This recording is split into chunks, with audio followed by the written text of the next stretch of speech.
ভারত পাকিস্তান যুদ্ধ। আশা করি এই বিষয়টি কারো কাছে আর অজানার কিছু না। দীর্ঘ ৭৫ বছর ধরে ভারত ও পাকিস্তানের মধ্যে দফায় দফায় যুদ্ধ হয়ে আসছে।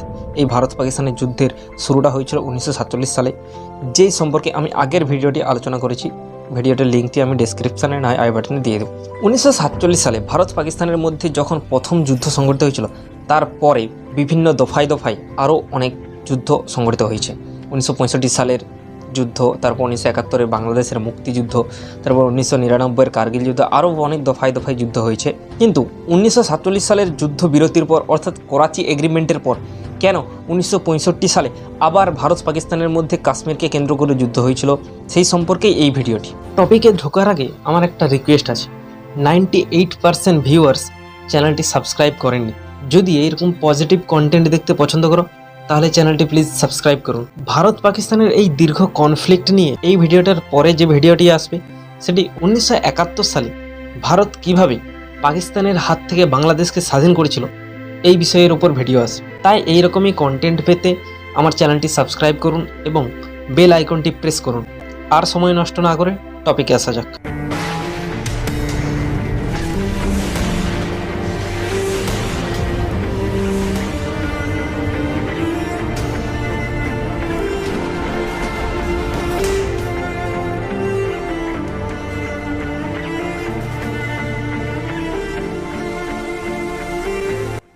১৯৬৫ সালে সেকেন্ড ইন্ডো পাক ওয়ার অর্থাৎ সেকেন্ড কাশ্মীর ওয়ারের পিছনে সবথেকে বড় কারণ হিসেবে ধরা যেতে পারে ১৯৪৭ সালের কাশ্মীর কনফ্লিক্ট, অর্থাৎ কাশ্মীরকে নিয়ে ১৯৪৭ সালে যে দ্বন্দ্ব হয়েছিল তাকে ধরা যেতে পারে। কেননা তখন থেকেই পাকিস্তানের সবথেকে বড় যে ইচ্ছেটি ছিল, সেটি হলো কাশ্মীরকে নিজেদের সাথে অন্তর্ভুক্ত করা। ১৯৪৮ সালে যুদ্ধবিরতি অর্থাৎ শান্তি চুক্তি স্বাক্ষরিত হওয়ার পর কাশ্মীর সুষ্ঠুভাবেই চলছিল। ১৯৫৮-তে পাকিস্তান আর্মির commando in chief Ayub Khan, যে কিনা সেই সময় পাকিস্তানের প্রেসিডেন্ট মির্জাকে হাঁটিয়ে নিজে প্রেসিডেন্ট হয়েছিল।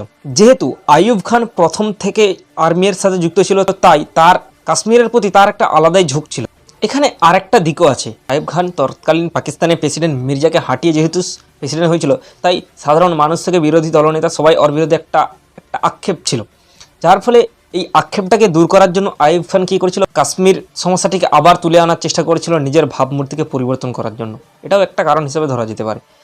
সেকেন্ড ওয়ার্ল্ড ওয়ারের পর যখন ইউএন অর্থাৎ ইউনাইটেড নেশন গঠন করা হয়, তখন ভারত সরকার ভেবেছিল যে গোটা পৃথিবীতে কোনো দেশের মধ্যে সামরিক সমস্যা সমাধানের জন্য ইউনাইটেড নেশন কাজ করবে। তাই সামরিক দিক থেকে ভারত সরকার নিজেকে উন্নত করার থেকে অন্যান্য কাজে দেশকে উন্নত করার দিকে অর্থ ব্যয় করেছিল। কিন্তু এর ঠিক অপর দিকে পাকিস্তান নিজেদের সামরিক শক্তি বাড়ায়, ইরান, তুরস্ক এদের সাথে সামরিক চুক্তিতে স্বাক্ষর করে, আর আমেরিকার সাথে বিভিন্ন সামরিক অস্ত্র কিনে নিজেদের শক্তি বাড়ায়। এরপর ১৯৬২ সালে ভারত আর চীনেদের মধ্যে যুদ্ধ সংঘটিত হয়েছিল, যে যুদ্ধে ভারতের প্রচুর পরিমাণে ক্ষতি হয়েছে। যার ফলে ১৯৬৫-র দিকে ভারত এই যুদ্ধ থেকে সবে মাত্র রিকভারি করছিল। আর এই সুযোগ নিয়ে আইয়ুব খান ভেবেছিল যে কাশ্মীরে আক্রমণ করে কাশ্মীর সমস্যাকে আবার পুনরায় জাগ্রত করে বিভিন্ন পরিকল্পনা গ্রহণ করে। আর ১৯৬৫ সালে সেকেন্ড কাশ্মীর ওয়ারের পিছনে আরেকটা অন্যতম কারণ ছিল কচ্ছরণের যুদ্ধ, কচ্ছরণ দ্বন্দ্ব। ১৯৬৫ সালে জানুয়ারি মাসে গুজরাট রাজ্য আর পাকিস্তানের সিন্ধ প্রদেশের মধ্যবর্তী কচ্ছরণ অঞ্চলকে নিয়ে পাকিস্তান আর ভারতের মধ্যে একটি দ্বন্দ্ব সৃষ্টি হয়েছিল। ১৯৬৫ সালে জানুয়ারি মাসে এই কচ্ছ অঞ্চলে পাকিস্তান সীমান্তরক্ষীরা ভারত নিয়ন্ত্রণ কচ্ছরণ অঞ্চলে পাহারা দিতে থাকে। এরপর ৮ই এপ্রিল দুই দেশ একে অপরের সেনা চৌকির উপর আক্রমণ করে। প্রথমের দিকে এই দ্বন্দ্বে সীমান্ত পুলিশরা জড়িত থাকলেও পরবর্তীতে এই দ্বন্দ্বে দুটি দেশের সশস্ত্র বাহিনী যুক্ত হয়ে যায়, যার ফলে একটি যুদ্ধ সংঘটিত হয়। এরপর ১৯৬৫ সালে জুন মাসে ব্রিটিশ প্রধানমন্ত্রী হ্যারল্ড উইলসন দুই দেশকে যুদ্ধ সংঘর্ষ বন্ধ করার জন্য রাজি করায়, আর এই কচ্ছরণ সমস্যা সমাধানের জন্য একটি ট্রাইব্যুনাল গঠন করা হয়। পরবর্তীতে ১৯৬৮ সালে গিয়ে এই ট্রাইব্যুনালটি একটি রায় ঘোষণা করে পাকিস্তান কচ্ছরণের যে ৩৫০০ বর্গমাইল এলাকা দাবি করেছিল, তার মধ্যে ৩৫০ বর্গমাইল পাকিস্তানকে দেওয়া হয়। ১৯৬৫ সালে ভারতের সাথে কাশ্মীরকে নিয়ে আবার যুদ্ধে লিপ্ত হওয়ার পিছনে আইয়ুব খান অর্থাৎ পাকিস্তানের একটি লক্ষ্য ছিল যে যখন ১৯৪৮ সালে ভারত পাকিস্তানের মধ্যে যুদ্ধ হয়েছিল, তখন আলোচনায় যুদ্ধবিরতি চুক্তিতে পাকিস্তান কাশ্মীরের ১/৩ অংশ কিন্তু দখল করে নেয়। আর ১৯৬৫ সালে জুন মাসে কচ্ছরণ নিয়ে যে সমস্যাটি সৃষ্টি হয়েছিল, তারপরও ভারত পাকিস্তানের সাথে আলোচনায় বুঝতে রাজি হয়েছিল। এই মনোভাব নিয়েই পাকিস্তানের প্রেসিডেন্ট আইয়ুব খান ভেবেছিল যে আবার যদি কাশ্মীর সমস্যাটাকে সৃষ্টি করা হয় তাহলে পরবর্তীতে যদি যুদ্ধের মাধ্যমে কাশ্মীরটাকে পুরোপুরি ক্যাপচার করতে পারে তো ভালো, না হয় ভারত আগের মতো রাজি হয়ে যাবে আলোচনার টেবিলে বসার জন্য। আর তখন 1948-এর মতো আর কচ্ছরণ দ্বন্দ্বের মতো পাকিস্তান যদি কিছু অংশ দখল করে নেয়, সেই অংশটাও হয়তো ভারতের সাথে আলোচনা করে নিজেদের দখলে নিয়ে নিতে পারে। এই মনোভাব নিয়েও আইয়ুব খান পুনরায় ভারতের সাথে যুদ্ধে লিপ্ত হয়েছিল।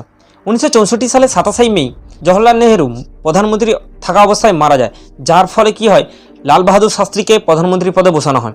এই সময় ভারতের মধ্যে একটা রাজনৈতিক অস্থিরতার সৃষ্টি হয়েছিল। এই রাজনৈতিক অস্থিরতার সুযোগ নিয়ে কাশ্মীর সমস্যাটাকে আবার তুলে ধরার চেষ্টা করে পাকিস্তান প্রেসিডেন্ট আইয়ুব খান।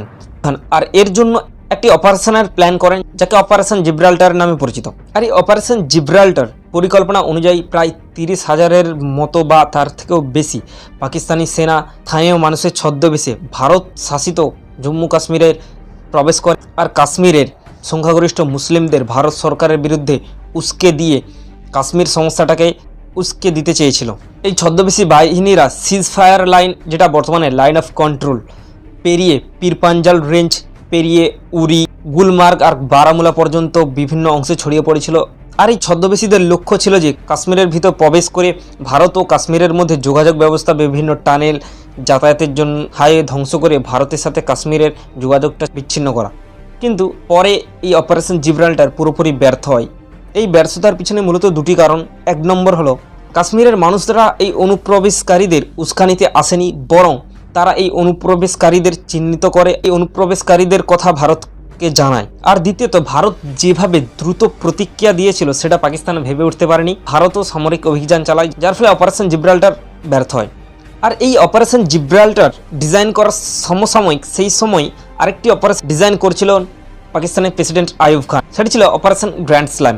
আর এই অপারেশন গ্র্যান্ড স্ল্যাম ডিজাইনের পিছনে একটি উদ্দেশ্য ছিল যে কাশ্মীরের আখনুর প্রদেশকে ক্যাপচার করা। কারণ আইয়ুব খান মনে করতেন এই আখনুর প্রদেশ থেকেই ভারত ও কাশ্মীরের মধ্যে যোগাযোগ সৃষ্টি হয়, যার ফলে মূলত এই আখনুর প্রদেশটিকেই ক্যাপচার করে ভারত ও কাশ্মীরকে আলাদা করা।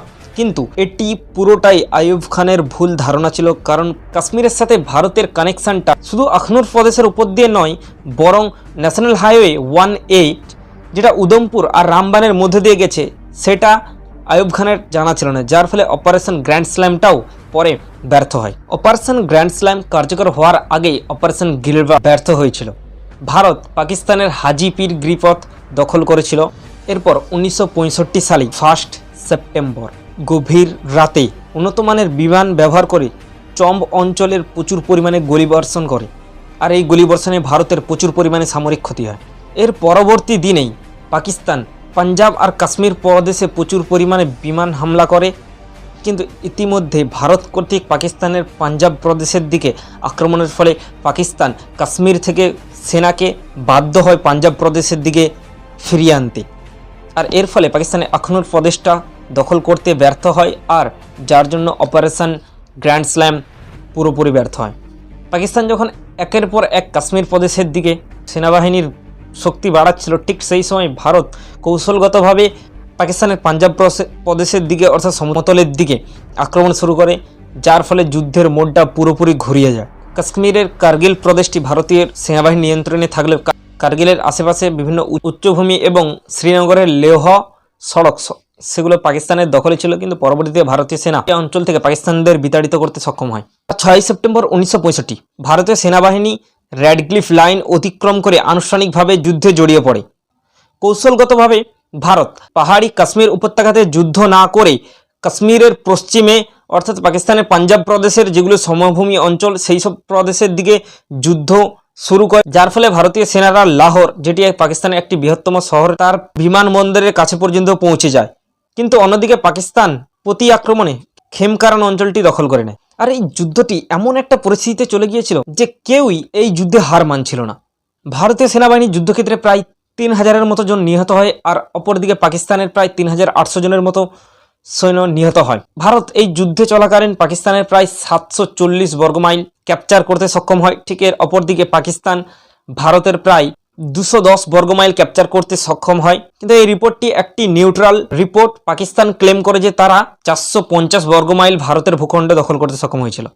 এই যুদ্ধে পাকিস্তান এয়ারফোর্স আমেরিকার উন্নত মানের এয়ারক্রাফট ইউজ করছিল, সেখানে অপরদিকে ভারত ইউজ করছিল ব্রিটিশ আর ইউএসএসআর এর বিমান, যেগুলির থেকে পাকিস্তানের এয়ারক্রাফটগুলো যথেষ্ট উন্নত মানের ছিল। এই যুদ্ধে দুই দেশই ভিন্ন ভিন্ন দাবি করে। পাকিস্তান এয়ারফোর্স দাবি করে যে এই যুদ্ধে তারা ভারতের 104টি বিমানকে গুলি করেছে আর নিজেদের প্রায় 19টি বিমান হারিয়েছে, কিন্তু অপরদিকে ভারত দাবি করে যে তারা পাকিস্তানের 73টি বিমান গুলি করেছে আর নিজেদের 59টার মতো বিমান হারিয়েছে। তবে নিউট্রাল তথ্য থেকে যে রিপোর্টটি পাওয়া যায় সেখানে বলা হয় পাকিস্তান এয়ারফোর্স 20টি বিমান হারিয়েছে, যেখানে ভারত প্রায় 60 থেকে 70-এর মাঝামাঝি এরকম বিমান হারিয়েছিল এই যুদ্ধের সময়। 17 দিনের এই বিভৎস যুদ্ধের পর ফাইনালি 20 সেপ্টেম্বর 1965-তে ইউনাইটেড ন্যাশনাল সিকিউরিটি কাউন্সিল একটি প্রস্তাব পেশ করে দুটি দেশের কাছে এবং অবিলম্বে অর্থাৎ 48 ঘন্টার ভিতরে দুটি দেশকেই নিঃস্বার্থ যুদ্ধবিরতির দাবি জানায়। ভারত অবিলম্বে এই প্রস্তাবটি গ্রহণ করে, কিন্তু পাকিস্তান নাটকীয়ভাবে শেষ পর্যন্ত 23 সেপ্টেম্বর এই প্রস্তাবটি মেনে নেয়। ইউনাইটেড নেশনের এই দাবির ফলে যুদ্ধটি থেমে যায় আর 1966 সালে 10 জানুয়ারি ইউএসএসআর এর নেতৃত্বে তাশকন্দে, এখন যেটা বর্তমানের উজবেকিস্তানে, একটি চুক্তি স্বাক্ষরিত হয় যাকে তাশকন্দ চুক্তি নামে পরিচিত। এই চুক্তি অনুযায়ী 1965 সালে ভারত পাকিস্তান যুদ্ধ শুরু হওয়ার আগে পর্যন্ত যেই এরিয়াতে ছিল সেই এরিয়াতেই ফিরে যাবে। আর এই চুক্তির পরের দিনই একটি দুর্ভাগ্যপূর্ণ ঘটনা ঘটে ভারতীয়, যেটি ছিল ভারতের প্রধানমন্ত্রী লাল বাহাদুর শাস্ত্রীর মৃত্যু। এটা কিনা জানা যায় হার্ট অ্যাটাকের মাধ্যমে হয়েছিল। তো মূলত কাশ্মীরের উপর নজর রেখেই বিভিন্ন ইস্যুকে কেন্দ্র করে পাকিস্তান বারংবার ভারতের সাথে কাশ্মীর সমস্যায় লিপ্ত হয়েছে। প্রথম যে যুদ্ধ হয়েছিল সেখানেও দেখা গেছে যে পাকিস্তান বিভিন্ন সমস্যা সৃষ্টি করে, আবার সেকেন্ড ওয়ারটাও যেটা হয়েছে সেখানেও পাকিস্তান বিভিন্ন সমস্যা সৃষ্টি করে কাশ্মীরকে নিজেদের দখলে নিয়ে আসার চেষ্টা করে। মূলত এইভাবেই ভারত পাকিস্তানের মধ্যে কাশ্মীরকে নিয়ে দীর্ঘ 75 বছর ধরে যুদ্ধ হয়ে আসছে। এটা আজ কোনো একটি নতুন বিষয় নয়। যদি ভিডিওটি ভালো লেগে থাকে তো আমাদের চ্যানেলটিকে সাবস্ক্রাইব করে নাও।